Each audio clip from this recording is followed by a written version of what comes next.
en deux mots, je ne peux pas manquer de ne pas te remercier pour ton invitation, d'autant plus que j'ai suivi en direct, j'ai envie de dire, malgré les 12 heures de décalage avec la métropole, l'organisation de ce congrès. Et je sais combien ça a été difficile pour pouvoir l'organiser, pour au final avoir réussi à réunir tous les intervenants, avoir réussi à boucler le budget et je ne doute pas du succès de ce congrès parce qu'au-delà de la salle, je sais que beaucoup en métropole vont se connecter, peut-être pas en direct, mais en tout cas en différé, vu leur tard.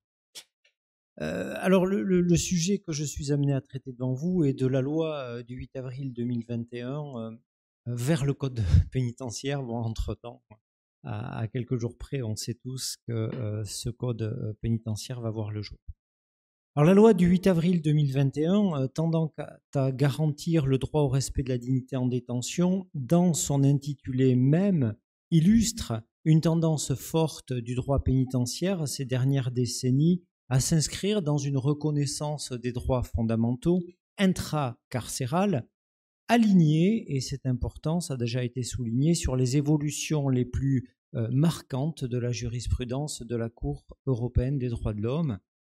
Cette loi offre plusieurs remèdes aux détenus pour sortir d'un contexte individuel de surpopulation carcérale.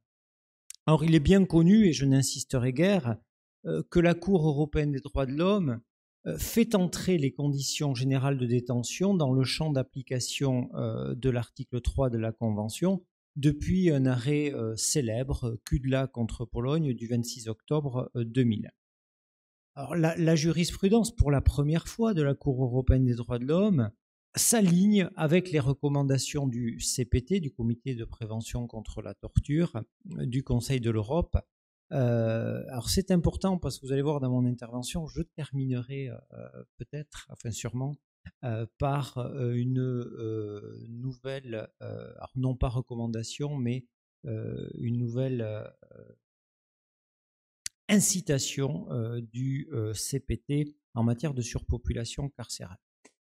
Dans l'arrêt Kudla, la Cour atteste que l'exécution d'une peine de prison ne doit pas soumettre l'intéressé à une détresse ou à une épreuve d'une intensité qui excède le niveau inévitable de souffrance inhérent à la détention, mais elle indique pour la première fois que la jurisprudence ne limite plus aux seuls actes de maltraitance physique les cas de violation de l'article 3.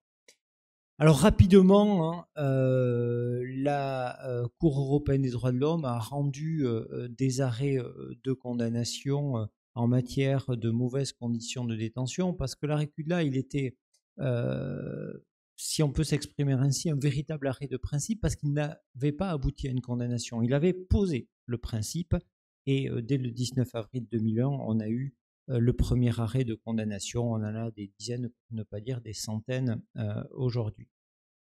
Or, dans ce contexte de respect de la dignité des personnes détenues, il n'est guère surprenant que la loi pénitentiaire du 24 novembre 2009 ait mentionné parmi les principes fondamentaux celui du respect de la dignité des détenus.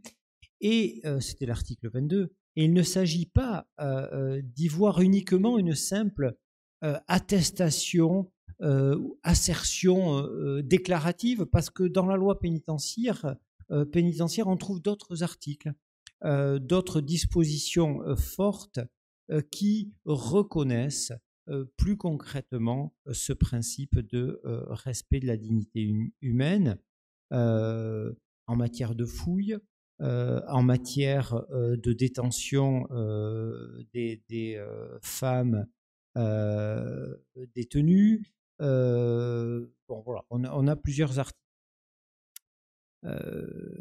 Donc, ces dispositions sont le marqueur ostensible d'une prise en compte qui se présente aujourd'hui comme effective du respect de la dignité des personnes détenues, même si, compte tenu de l'intervention d'aujourd'hui, je ne pourrais que me centrer sur la question des conditions matérielles de détention. En effet, une dynamique plus profonde du respect de la dignité de la personne détenue se décèle, et ça a été souligné dans une décision, un arrêt de la Cour européenne des droits de l'homme du 30 janvier 2020, l'arrêt JMB contre France, que je crois aujourd'hui tout le monde connaît. Après avoir constaté l'ineffectivité des voies de recours offertes aux personnes détenues, la Cour a recommandé à la France de mettre en place un mécanisme leur permettant de redresser la situation dont ils sont victimes. Alors cet arrêt est le déclencheur incontestable d'une meilleure protection de la dignité des personnes détenues sur le plan des conditions matérielles de détention, tant elle a pu sembler longtemps malmenée, et ça fera l'objet de ma première partie, pour aboutir aujourd'hui à une situation actuelle qui tente à sa concrétisation. Ça sera l'objet de ma deuxième partie. Alors, première partie, une protection de la dignité des détenus malmenés. Une protection malmenée, et on a malgré tout une jurisprudence européenne qui est éclairante en la matière. Parce que l'évocation du respect de la dignité du détenu à l'aune de la surpopulation en prison conduit inéluctablement à s'interroger sur la surface minimale accessible pour un détenu. Et la Cour européenne considère que la question dépend de nombreux facteurs tels que la durée de la privation de liberté, les possibilités d'accès à la promenade en plein air ou la condition mentale et physique du prisonnier. Néanmoins, une analyse plus fine de la jurisprudence permet de dégager un critère purement factuel, tenant justement compte de la surface disponible. Alors, dans un premier temps, la Cour a jugé que lorsque la surface disponible était inférieure à 3 mètres carrés, le manque d'espace dans un établissement pénitentiaire pouvait constituer, je reprends ces propos, ces formules, l'élément central à prendre en compte dans l'appréciation de la conformité d'une situation donnée à l'article 3 de la Convention. Lorsque l'espace est compris entre 3 et 4 mètres carrés, eh bien, la Cour européenne des droits de l'homme intègre d'autres aspects. C'est l'exiguïté combinée avec d'autres facteurs qui va entraîner une violation de l'article 3. Par exemple, l'impossibilité de bénéficier d'une douche plus d'une fois par semaine, l'absence de ventilation dans la cellule, l'absence de lumière naturelle, etc., etc. On a des dizaines et des dizaines d'arrêts qui précisent tout cela. Je soulignerai qu'il s'agisse d'un espace personnel inférieur à 3 mètres carrés ou compris entre 3 et 4 mètres carrés, que la configuration de la cellule et son équipement, dans l'examen du respect de l'article 3, sont pris en considération par la Cour. L'espace personnel s'entend donc de façon effective.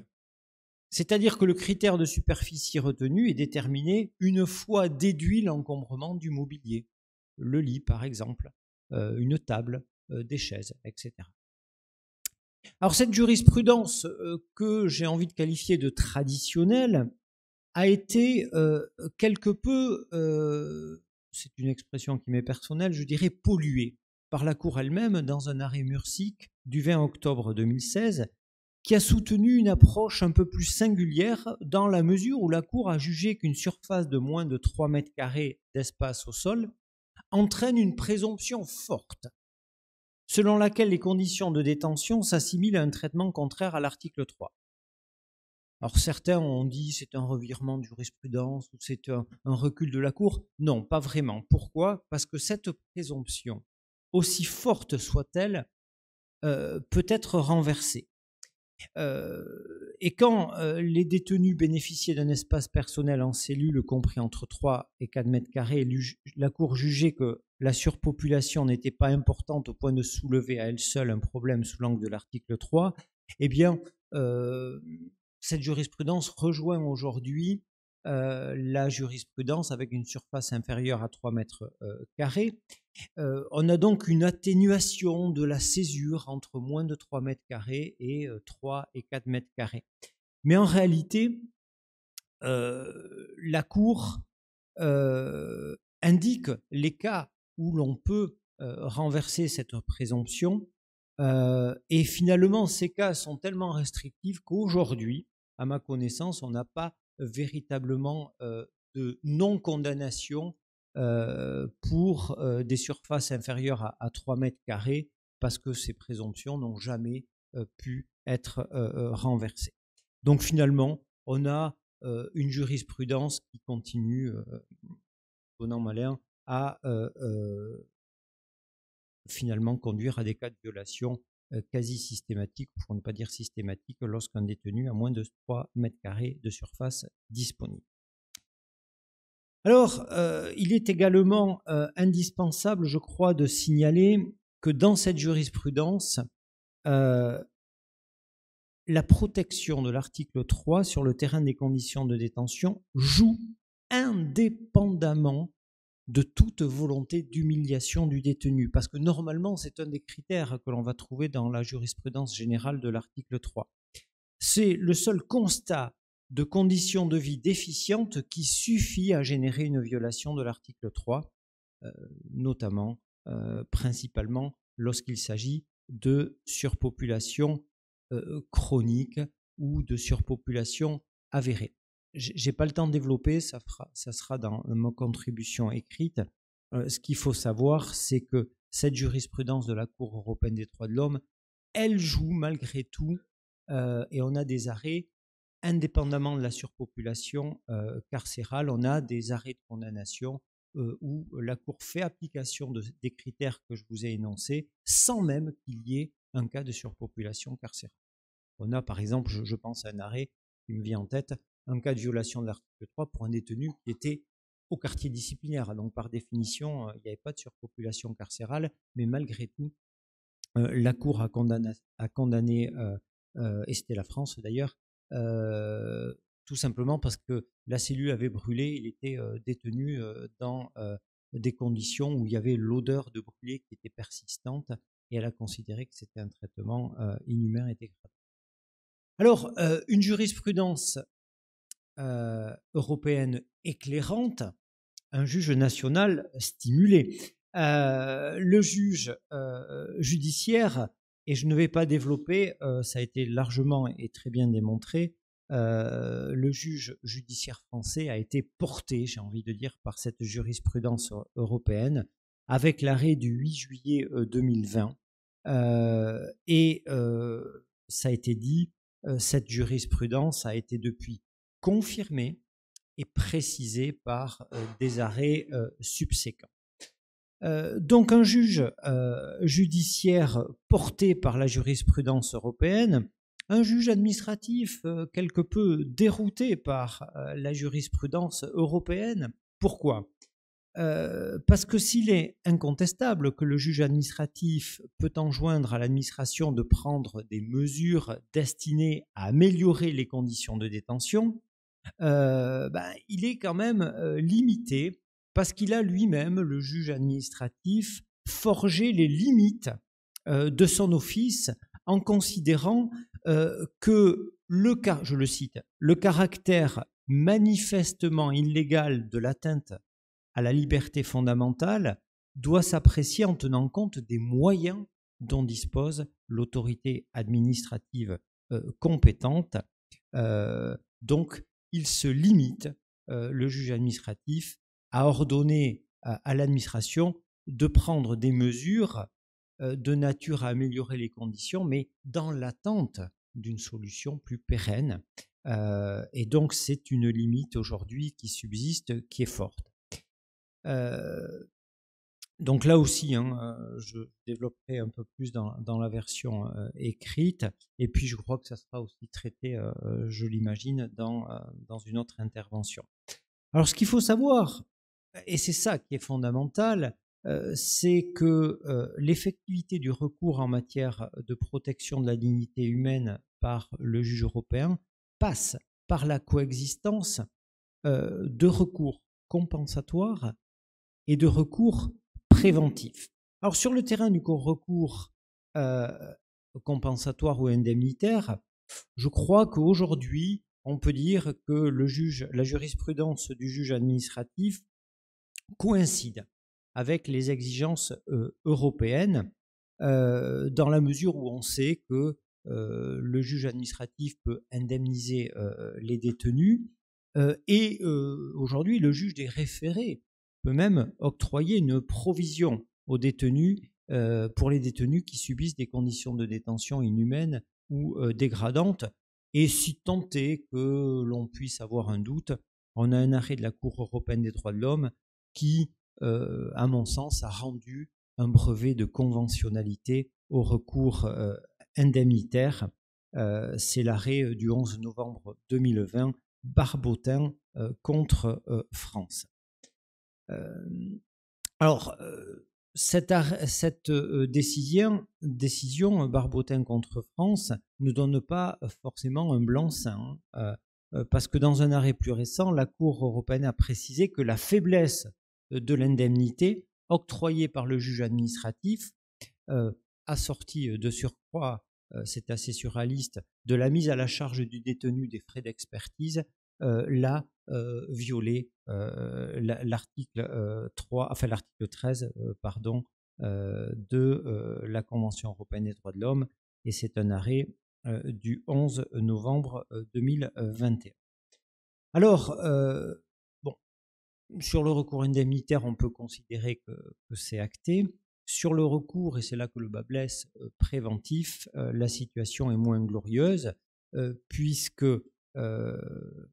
l'objet du recours préventif est de mettre fin aux conditions qui heurtent, qui violent l'article 3.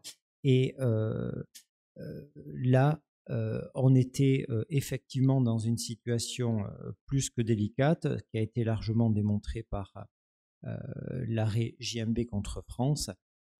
Et c'est la raison pour laquelle on a assisté à cette évolution, d'abord par la jurisprudence de la Chambre criminelle et ensuite par les décisions du Conseil constitutionnel qui ont demandé aux législateurs de mettre fin à cette situation. Et on arrive donc à ma deuxième partie, une protection de la dignité des détenus consacrée. Alors dans cette deuxième partie, 2 points. Je vous démontrerai que la protection est aujourd'hui réelle. Mais dans un second point, je serai malgré tout assez mitigé. On a quand même une protection réelle parce que la loi du 8 avril 2021 a introduit le fameux article 803-8 au sein du Code de procédure pénale qui prévoit un nouveau recours devant le juge judiciaire pour mettre un terme aux conditions de détention indignes de détention. Juge des libertés et de la détention pour les prévenus ou juge de l'application des peines pour les condamnés. Alors, cette loi modifie l'article 144-1 du Code de procédure pénale et l'article 707. Mais, à bien y regarder, la recevabilité de la requête est conditionnée à la démonstration par le requérant que ces allégations sont circonstanciées, personnelles et actuelles, de sorte qu'elles constituent un commencement de preuve que les conditions de la personne ne respectent pas sa dignité. Alors, la procédure est la suivante. Le juge a 10 jours à compter de la réception de la requête pour se prononcer sur sa recevabilité. Dans l'affirmative, un nouveau délai compris entre 3 et 10 jours ouvrables est ouvert pour que le juge puisse vérifier l'état des conditions de détention du requérant et entendre éventuellement celui-ci, y compris par visioconférence. Dans ce cas, le juge doit également entendre le ministère public et le représentant de l'administration pénitentiaire, en tout cas s'ils en font la demande. Si le juge considère que les conditions de détention sont contraires à la dignité humaine, après en avoir informé l'administration pénitentiaire, il lui demande de remédier par tout moyen à l'indignité qu'il a constatée. Alors cette dernière dispose, nouveau délai, d'un délai compris entre 10 jours et 1 mois pour s'exécuter. Mais le juge judiciaire ne dispose pas d'un pouvoir d'injonction vis-à-vis de l'administration pénitentiaire, ce qui se comprend, hein. Donc, en cas de persistance des conditions de détention, il peut prendre, et là, on a une liste d'un certain nombre de décisions, le transfert de la personne dans un autre établissement, si la personne est en détention provisoire, sa libération immédiate, le le cas échéant sous surveillance électronique, soit, et ça c'est extrêmement important, je vais y revenir, soit, donc je le lis explicitement, intégralement, si la personne est définitivement condamnée et si elle est éligible à une telle mesure, il ordonne les mesures prévues au 3 de l'article 707 du Code de procédure pénale, c'est-à-dire une semi-liberté, un placement à l'extérieur, une détention à domicile sous surveillance électronique, une libération conditionnelle ou une libération sous contrainte. Alors, l'entrée en vigueur de la loi du 8 avril 2021 n'a pas tardé à recevoir quelques concrétisations jurisprudentielles du côté notamment du Conseil d'État. Alors c'est heureux, on a un arrêt du 21 mars 2022, donc récent, qui, sur le plan de la charge de la preuve, renverse les conditions et en fait s'aligne sur ce qui a été déjà décrit par le juge judiciaire, s'aligne sur la jurisprudence du juge judiciaire et sur celle de la Cour européenne des droits de l'homme, c'est-à-dire que lorsqu'il y a un commencement de preuve, c'est à l'administration de prouver qu'il n'y a pas indignité. Donc là, on a, je ne sais pas si c'est un dialogue des juges, mais une véritable harmonisation, et c'est heureux, entre le juge judiciaire, le juge administratif et la Cour européenne des droits de l'homme. Sur le plan de l'exécution des décisions de justice, un pas supplémentaire dans le sens d'une meilleure effectivité du respect de la dignité des détenus vient également d'être effectué parce que dans plusieurs arrêts successifs, le Conseil d'État a ouvert la voie à une condamnation sous astreinte lorsque plusieurs mesures ordonnées par le juge des référés en vue d'améliorer en urgence les conditions de détention attentatoires à la dignité humaine ne sont pas suivies d'effet. Et on a notamment un arrêt du 11 février 2022 qui condamne l'État sous astreinte parce que des mesures qui avaient été ordonnées par le juge n'avaient pas été complètement effectuées. Donc on le voit, on a une protection réelle, une protection qui avance, une protection a priori concrète. Mais cette lueur d'espoir conduisant au respect de la dignité des personnes détenues connaît plusieurs zones d'ombre. Et c'est donc mon deuxième point dans cette deuxième partie où je considère que la protection est inachevée. Inachevée parce qu'on a cette question du recours préventif qui n'est pas réel devant le juge administratif. Si on examine la loi du 8 avril 2021, eh bien, le principe posé n'est pas celui de la libération du détenu qui est envisagé en dernier recours. Et on a tous ces délais successifs qui prennent du temps, un certain temps. Alors, bien sûr, il ne s'agit pas de procéder systématiquement à une libération de la personne, mais la loi du 8 avril 2021, elle centralise la procédure autour du transfert du détenu. Or, le transfert du détenu n'apporte pas une solution pérenne à l'indignité des conditions de détention, d'autant moins dans un contexte de généralisation de la surpopulation carcérale dans une maison d'arrêt. Si on le transfère dans une autre maison d'arrêt qui est elle-même surpeuplée, je ne vois pas ce que ça change. Dans un contexte, c'est la loi qui le dit, de fermeture du droit de recours au détenu pour indignité, s'il refuse le transfert. Mais quel sera le choix d'un détenu si on lui propose d'être transféré dans une maison, dans un établissement, en même l'hypothèse où ça serait un établissement qui ne serait pas surpeuplé, à 400-500 km de sa famille. Certes, il sera dans des conditions dignes de détention, mais il ne verra pas. Quel choix fera-t-il?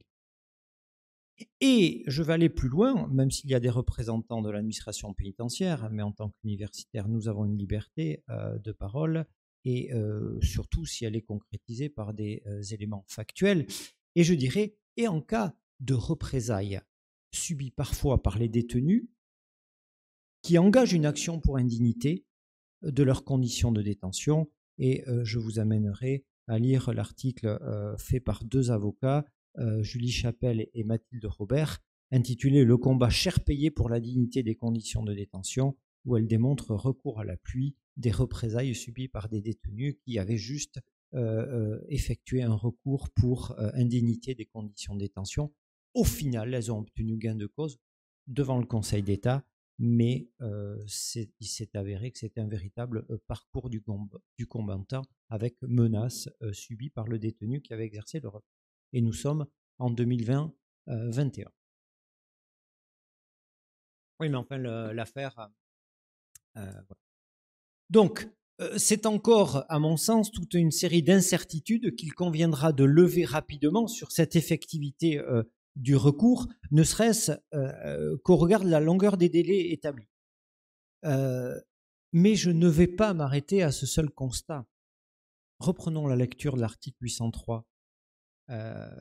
Son troisièmement nous apprend que le juge peut ordonner l'une des mesures, je vous l'ai dit, prévues à l'article 707 du Code de procédure pénale, que si la personne définitivement condamnée est éligible à une telle mesure. Mais quid pour tous les autres? Tous ceux qui ne sont pas dans les temps pour bénéficier de ces mesures-là. Et en réalité, c'est la masse la plus importante des condamnés. Ce sont les plus nombreux quantitativement parlant. Et ce sont en plus ceux qui sont détenus dans les maisons d'arrêt, qui sont les établissements surpeuplés. Donc vous voyez, ce constat corrélé à l'impossibilité du juge des référés d'ordonner des mesures structurelles assombrit quand même quelque peu les perspectives de compatibilité avec le droit européen. Alors la dernière question que l'on doit se poser dans le cadre de cette intervention est bien celle de savoir si le code pénitentiaire, je vais en parler quand même, dont l'entrée en vigueur est prévue au 1er mai, donc c'est demain 2022, opère une distribution novatrice en matière de respect de la dignité des personnes détenues. Mais en fait, bon, je vais plus vite parce que sinon, mais en fait, vous le savez, ce code pénitentiaire, il est à droit constant. Il a été fait pour rendre plus lisible et plus cohérent le droit pénitentiaire. Et comme mon propos est aujourd'hui d'analyser ce code sous l'angle de la dignité en prison, eh bien, je vais être très bref. Le code pénitentiaire n'apporte a priori rien de neuf, puisqu'il est fait à droit constant. Il se contente de codifier l'existant et d'intégrer les dispositions concernant la dignité en prison, inscrites initialement dans la loi pénitentiaire, dans ce nouveau code. Ça a été dit ce matin, l'article 22 de la loi pénitentiaire devient simplement l'article L6 du code pénitentiaire, avec l'identité de genre qui avait été prévue par la loi du 22 décembre 2021, qui évidemment est intégrée. Par contre, moi je m'interroge, et je trouve plus surprenante quand même, l'absence de transfert de l'article 803-8 du Code de procédure pénale dans le Code pénitentiaire. Ok, c'est un article procédural, mais c'est un article qui concerne la question de la dignité en prison, et il va rester dans le Code de procédure pénale. Alors je trouve que ça rompt quelque peu avec la recherche de la lisibilité, de la sécurité juridique qui motivait justement la création du code pénitentiaire, et qui marginalise, soyons directs, qui marginalise la portée de ce texte, parce qu'il va perdurer dans le Code de procédure pénale dans un titre consacré aux frais de justice. Alors vraiment, c'est sans rapport cohérent avec les enjeux soutenus par cet article 803-8. Alors en conclusion, point d'un besoin d'insister, nonobstant les évolutions récentes propices au renforcement du respect de la dignité en prison, sur l'incompatibilité persistante du droit français avec la jurisprudence européenne. Les prisons françaises comptaient plus de 70 000 détenus pour 60 000 places opérationnelles au début du mois de mars 2022. Un nombre en augmentation de 9,1% sur un an.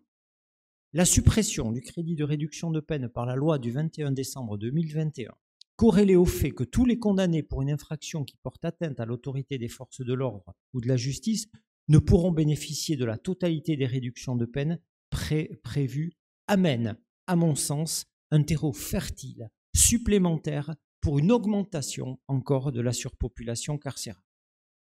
Je vous l'avais dit, je vous l'avais promis, je tiens mes promesses, le CPT, dans son dernier rapport qui a été rendu le 21 avril de cette année, donc il y a juste quelques jours, a appelé les États européens qui connaissent une surpopulation carcérale persistante à remédier à ce problème avec opiniâtreté en fixant, c'est à ma connaissance la première fois qu'il le dit, en fixant un plafond. C'est lui qui le dit, le CPT, à respecter scrupuleusement pour le nombre de détenus dans chaque établissement pénitentiaire et à développer le recours aux mesures alternatives à la détention. On sait qu'aujourd'hui, la Cour européenne des droits de l'homme s'inspire et reprend à son compte les recommandations du CPT. Le risque de connaître un arrêt pilote contre la France me paraît toujours aussi prégnant. Mahoro.